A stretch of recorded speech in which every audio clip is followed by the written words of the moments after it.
What's going on YouTube? Welcome back to another Fantasy Football Scout video with me, Lee, and this is Sam from FPL Family. Now, we're in the midst, guys. Game Week 8, first of all, seems like a long time ago, but we're in the midst of what can only be described as a chaotic international break. Flags everywhere. I don't know about you. I'm on like 3 or 4 flags in my team, although I'm hopeful, Sam. I'm hopeful because Chilwell was on the bench for England tonight. 1-0 up. Declan Rice has just scored, by the way. Well done, Declan. Well done. Chilwell's on the bench for England tonight.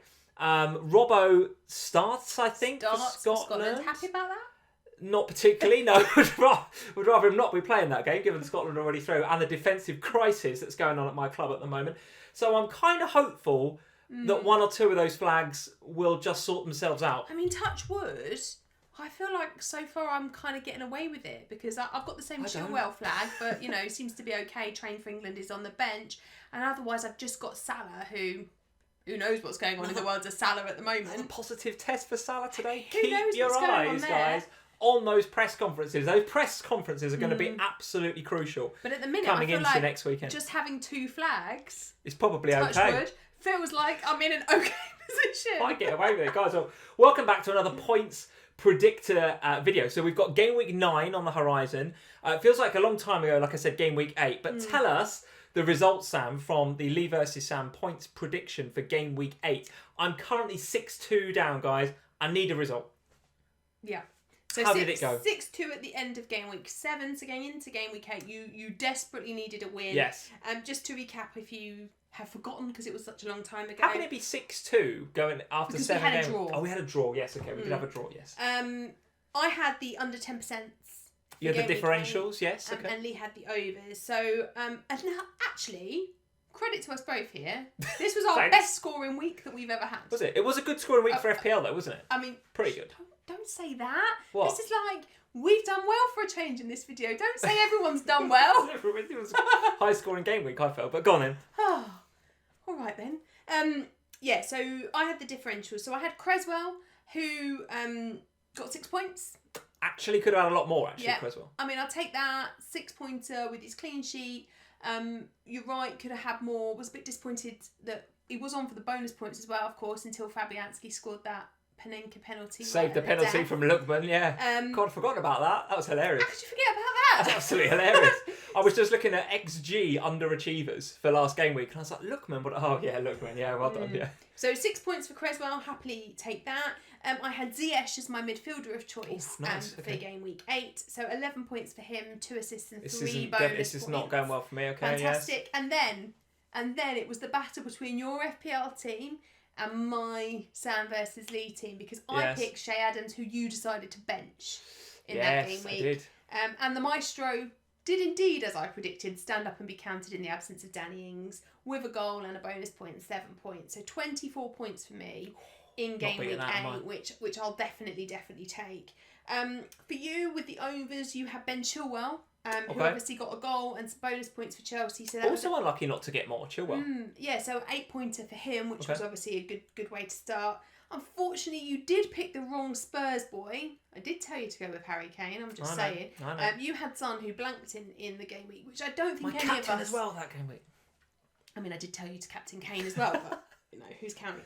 So just 3 points for Son, which is a bit disappointing, I think, if you're a Son owner. Yeah. That's cost me. So 3 points for him. And then you have Bamford, who obviously got a goal and a bonus point with 7. I love Bamford at the minute. What a player. I know. He's all over the place, isn't he? All over the place. He's just, everywhere you look, there seems to be Bamford's name on a score sheet. And you know what? He's actually, I looked at some of his stats. He, as he was in the Championship last year, still being quite wasteful, by the way, despite scoring a ton of goals. So if only you could be even a smidgen more clinical, he'd have even more goals. He's absolutely flying at the minute. For sure. So 18 points for you. Okay, good, but not good enough. Which is a really good... Yeah, and in most weeks, that would be been well and truly enough to win. So what are we on now? 7-2? So 7-2 to me going into Game Week 9. I mean, you've got the overs this... yes. No, you haven't. You've got the unders. You've got the unders this week. So, in theory... In theory, it should go well. But listen, guys, we'll do what we always do every week. So we'll pick a defender, a midfielder, and a forward. We'll have over 10% owned. We'll have under 10% owned differentials. And we can't pick 2 players from the same club. Usual rules apply, guys, for those of you that have been watching these videos since the start of the season. Sam, let's get into it. Let's start with Tyrone Mings, 5.3 million, 12.1% owned Aston Villa defender. Why have you picked him?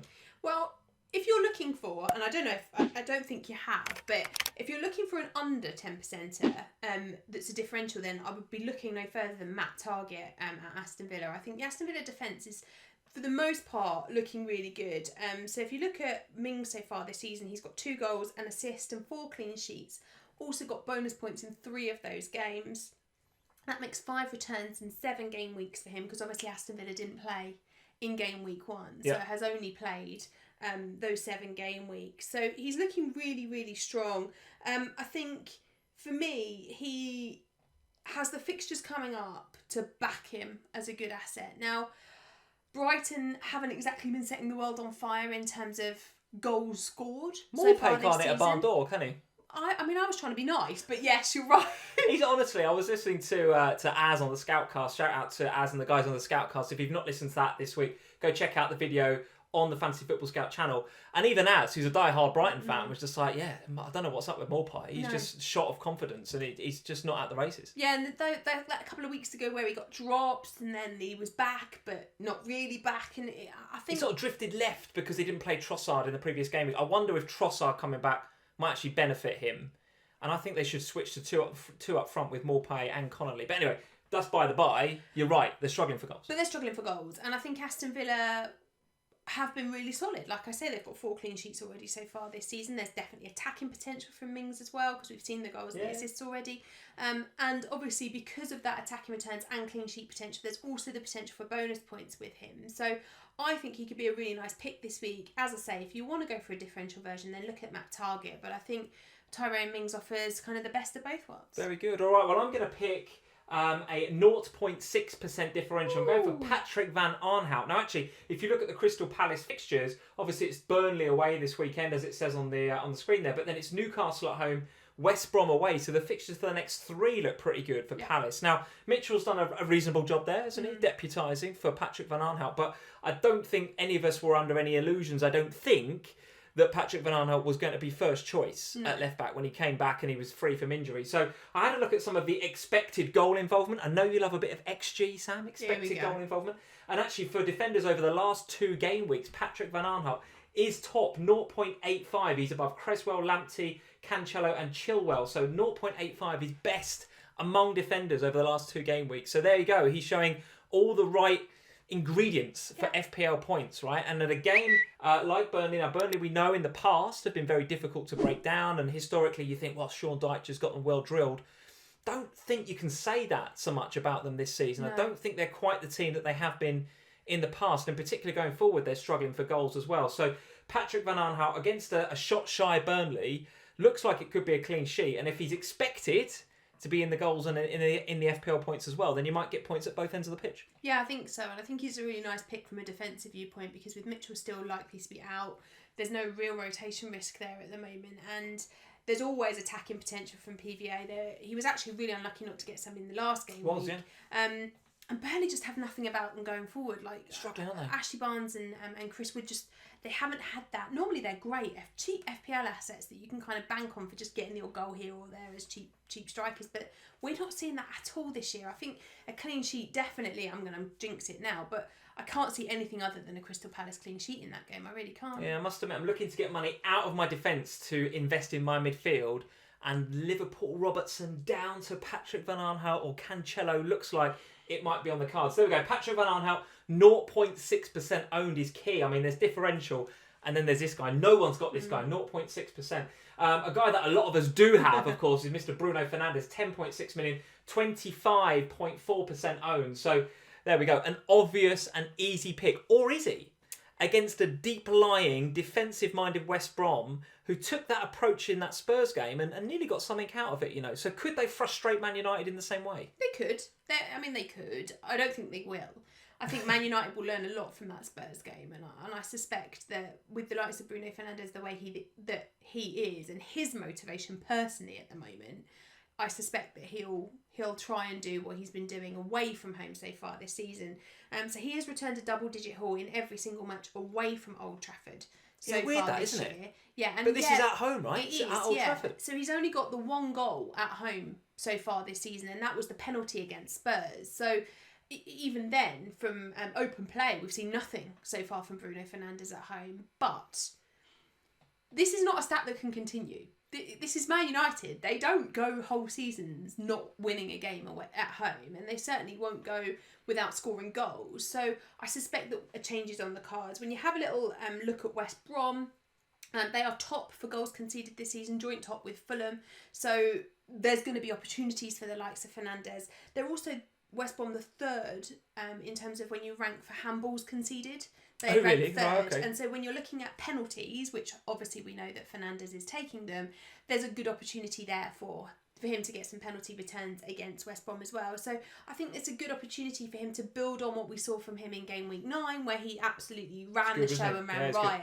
Yeah. And I think his motivation is 100% there right now. So for me, I suspect we'll see a change in his form at home. Okay, currently sits third for shots, level with Salah on 15 over the last 4 game weeks. So he's definitely getting those shots away. I just wonder whether West Brom might just park that bus a little bit, and they'll struggle therefore to get the Rashfords and the Martials in behind, and that might just affect their game. Might throw Manchester United. If they can be patient, Man United, then they'll get something out of that game, I think. But yes, he's going to be very popular actually, and if you look at the Fantasy Football Scout homepage at the captaincy poll, I think he's right out there. I think he's at the top right now. And West Brom at home, if you've got him, he looks like a very solid captaincy pick. I'm going to go for 1.9%. So another proper differential here. Pablo Fornals playing on the left of that front three for West Ham. Now listen, he's been fantastic option so far, I think. He's currently West Ham's top FPL point scorer. Now he's doing that obviously in the absence lately of Mikel Antonio. Let's see how Antonio affects that team when he comes back, and certainly against that very, very leaky Sheffield United defence. And I have to say, I can't just be Dean Henderson this, can it? I mean, I don't know what's happened to Sheffield United defensively this season, but they've got to improve. Otherwise, it looks like they're going down. And West Ham have been showing a bit of form this season, despite the fixtures. We've said it before on our live streams on a Sunday, on these videos before. Despite the difficult fixtures, West Ham posting some very, very good stats. And Pablo Fornals right at the heart of it on that left-hand side in a very attacking-looking West Ham. So what do you think? I really like him. I think he's a really good option. I think, when you look at West Ham, there's a lot of good options. I mean, you could have gone with Souček, who's also under. You could have gone with... there's so many of them that are potentially really nice assets. Jarrod Bowen as well, that could be investable. But I really like Fornals. Every time I watch West Ham play, he's at the heart of everything that's kind of going on there. A bit he's like a creative engine, isn't he? Really? Yeah, well, Souček's not really as creative. He's a bit more on the end of the creativity. But you're right, Fornals is at the hub of what's going on. The pair of them are always in and around what's going on. They kind of move the ball around nicely. And when you watch Fornals, his vision and his understanding of the game has been really good so far this season. And I think he's adding a new dynamic to the game. And I think I said before when we were talking about one of the other West Ham assets that the lack of Antonio can sometimes, for these sorts of players, be a positive when you're looking at... It's never a positive for West Ham generally, but the way that Haller plays, he's just kind of going to stand there and wait for the ball to come. And when you're a creative player like Fornals and you're making things happen, there's always going to be somebody in the right place to be on the end of those crosses. So the assist potential for him is great. And if Antonio's back, then obviously that just opens up the creativity for him even further. So I think whoever plays up top for West Ham, it's going to be a good option. Yeah, and you're right. Creativity-wise, 3 assists already this season. He's already matched his goal tally for last season as well. So a bit of threat to go alongside that creativity. So look, 1.9% owned. Again, no one's got this guy. He's super, super low ownership. And West Ham, as we've said before, many a time now coming into a really nice stretch of fixtures. So if you don't fancy going for Antonio, which a lot of FPL managers will do if he's fit, then have a look at Fornals as well. Okay, so there we go. That's the midfield. Now for the battle up front between the two Everton boys. That gives you a bit of insight into who I'm picking. But you've gone for, wait for it, 57.1% owned. Dominic Calvert-Lewin. He's had quite a lot of sales in the last couple of weeks as well. He was higher. Absolutely unreal team selected by. So, and again, a reasonable captaincy option, I think, against let's face it, a pretty shoddy looking Fulham back line. Yeah, it's interesting, isn't it, this week? Because I think over the last couple of game weeks, look, I'm going to say something positive about Richarlison here, which I don't think has ever ever left my mouth. But without Richarlison and James, I think with the pair of them, there's been far less creativity in that Everton team, and as a result of that, Dominic Calvert-Lewin just hasn't had the kind of level of service that we would want as FPL managers as 50% of FPL managers. Do you think it's as easy as that? Do you think it's as easy as, right, it's Fulham, okay, so it's good opposition to come back in. James, who potentially not been fit last couple of game weeks. Richarlison comes back, bang, that's it. Everton are going to be straight back to what we saw between game weeks 1 and I think it was like 5-ish, wasn't it? Is it as simple as that? I think it is, yeah, because I think Fulham, the way that Fulham are playing, they will go and they'll try and play. They won't kind of just sit back. They won't do what West Brom will do against Man United. They won't try and park the bus. They'll try and play. And that will leave opportunities for the creative flair of James Rodriguez and Richarlison. And as a result of that, that's going to make the opportunities that Calvert-Lewin is going to be getting even more great. And I think, he's blanked once so far this season, and that was in I think game week 6 when Richarlison had his first miss. Or something like that. I can't exactly remember what game we did. What I particularly like about Dominic Calvert-Lewin is actually, even though they haven't been getting the results as a team, Everton, over the last 4 weeks, he's still posting some reasonable stats, and he's still posting some reasonable FPL points. Yeah, I mean, he blanked once while Richarlison was out, but the other 2 game weeks he did get goals. They were very late, one of them very, very late, but he did return in those games. So there has still been a consistency about his FPL points returns. Yeah.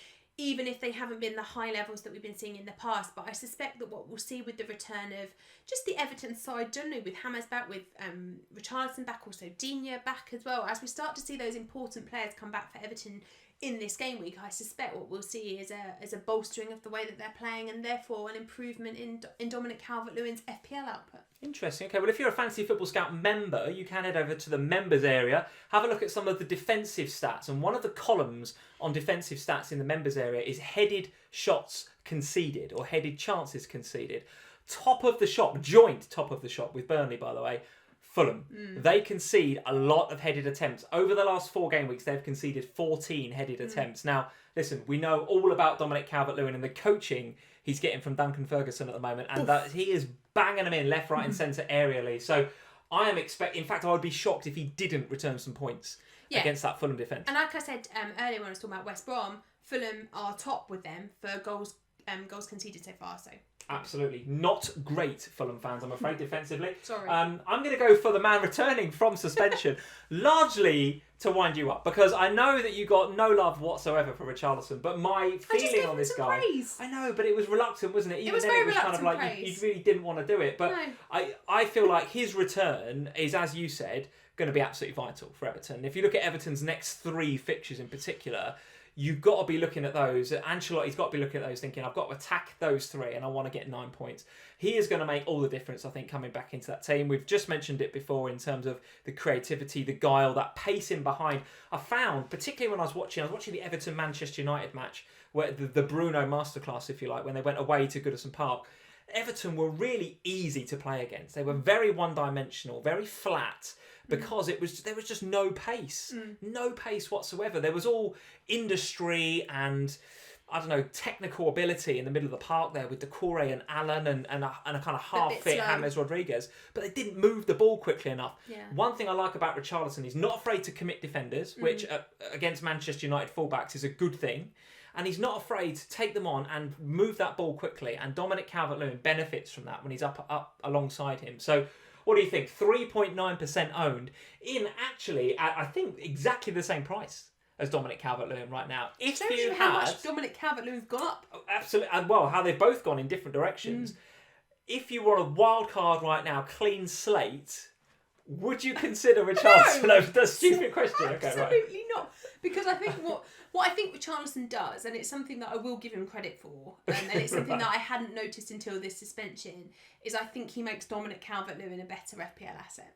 Don't fancy him for hashtag Team Lee here. But I don't fancy him as his own, in his own way, as his own asset. I just think that for that level of money, I would want the guy that's going to be sat there right smack bang in the middle of the goal waiting for it to happen, which is Dominic Calvert-Lewin. And I think, it's a no from me, but I think he will return points. I just don't think he'll return as many as DCL will. Well, look, I think he's on penalties as well for Everton. He's got 1 goal and 3 assists in the build up to that game where he got sent off against Liverpool. So all it's going to take is for a little bit of VAR pushing when they're lobbing those crosses into the box for Fulham to faff about with, or a little bit of a handball from a defender or something, and Richarlison's going to be banging there from 12 yards, banging in the post. I'm so annoyed. This is going to Lee. be a game where we're going to hate watching it, aren't we, this weekend? Because we're both going to be... Although you're going to want Dominic Calvert-Lewin because you've got him in your fantasy team. I won't be upset if he well. scores. I'll be happy if DCL scores.